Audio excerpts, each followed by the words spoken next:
Well, hey, handy people, Dan here. Hey, many of you probably know that I've got Gertrude on auction on Bring a Trailer, and so I've gotten some questions on it, and I'm doing this video to help clarify some things, so come on along.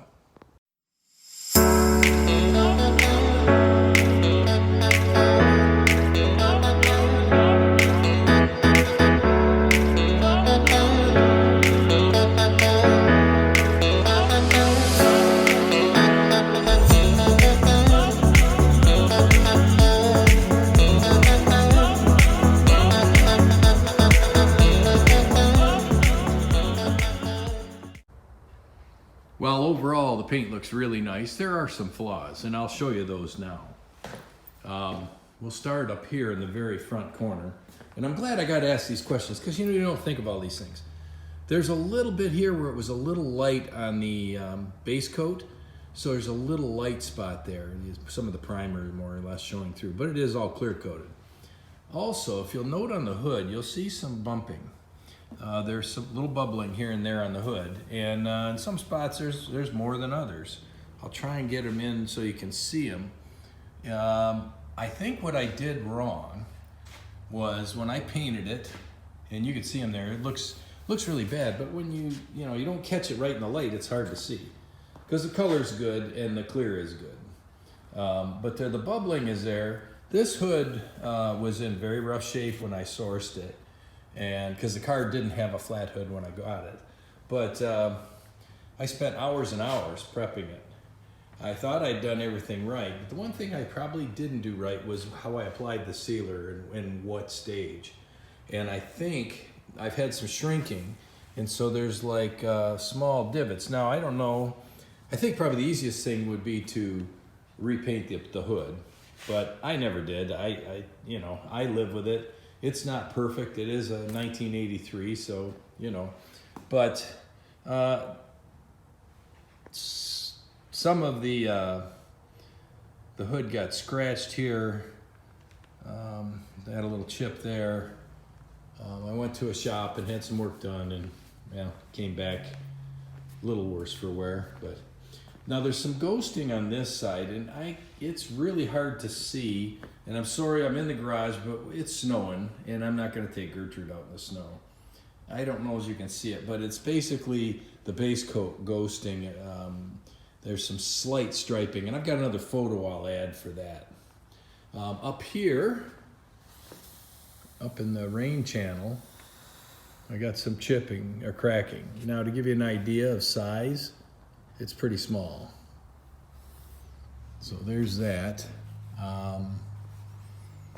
Rest of the roof is pretty nice. I mean, not perfect, but decent. And it's not a show car per se. I won't call it that, but it is a nice car. And everybody's feedback is such as that. There's some slight chips in the paint on this trunk lid. There's one little blemish. This is like the ghosting where, you get a dark spot, and I don't know how I did that, but when I was spraying it, I must have. And this came from when I was storing the trunk lid, and it got bumped on the bottom side with something, and let me say this, storing painted parts is not a good idea. Now, coming around this side, the body's really pretty decent, very straight. Not perfect. There's a little indent here and there. Obviously, we have some custom stuff. But I think overall it's pretty good. I think down here, I've got a couple of chips in the door. Again, they're not very big. And there's a divot. And I believe yours truly caused that one when I pushed a floor jack into it. So I think that pretty much wraps up the body. Now, let me show you the AC system. Now we're under the hood, and I forgot. There's a couple of chips under the hood where they bumped the strut bar slightly. So I never worried about them because stuff happens. But the interior of the engine bay is very nice overall. Perfect, no, but perfectly presentable, yes. This particular spring hinge, don't ask me, but whoever painted this thing goofed up. Oh, wait a minute, that was me. I must have missed the clear coat on that one. But, I mean, not clear coat, some base coat. It's got the clear on it. But, as far as AC goes, first off, the compressor is mounted. It's also got a belt, 2 belts on it. It's all tensioned properly. It's got all the working tensioners, everything set up so there's no belt squeals, none of that jazz. It also has new lines that I purchased.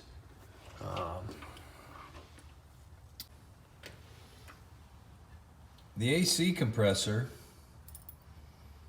was a working unit. The whole AC system is from a 92 245, and it was working prior to the car having an accident. My friend had it, and when I pulled it, or I didn't pull it, he pulled it. When he pulled it for me, he gave me all the components. I did replace this line here. I can see I'm shining the light on. That runs over to the receiver dryer, and that runs in. And I got the other lines that run from the back here that run down and through the front condenser and into the evaporator. Now I inspected the evaporator because I put the whole 92 air box in, and that was quite a job. If you look on my build on Turbo Bricks, it kind of explains a lot of the steps.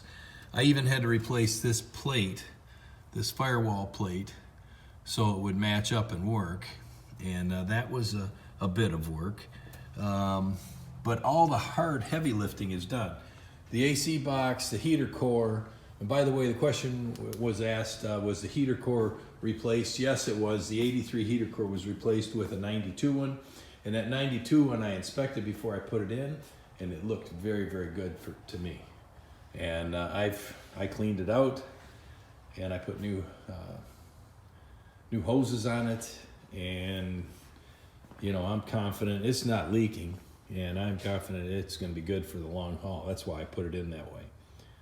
So the other piece of this puzzle, the one thing you need to do, so now the question is, okay, what does it need? Well, it needs a wiring harness, the final, the AC wiring harness that runs underneath.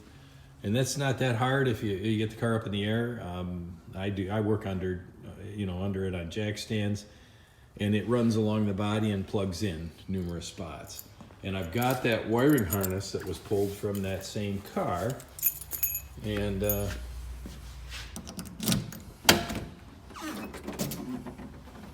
got it here in the trunk. Hey, look, 92 AC harness.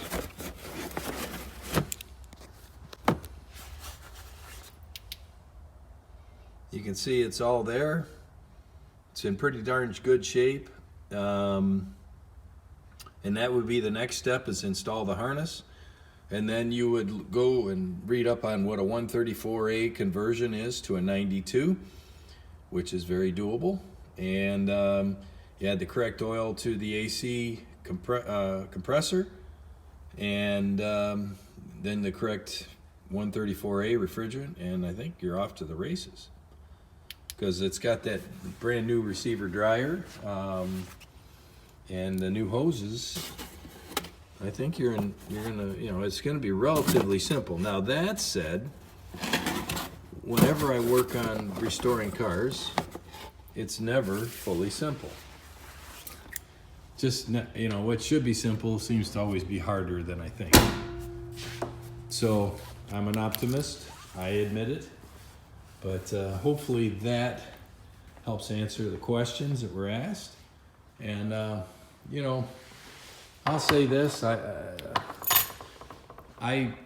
because I painted the car, I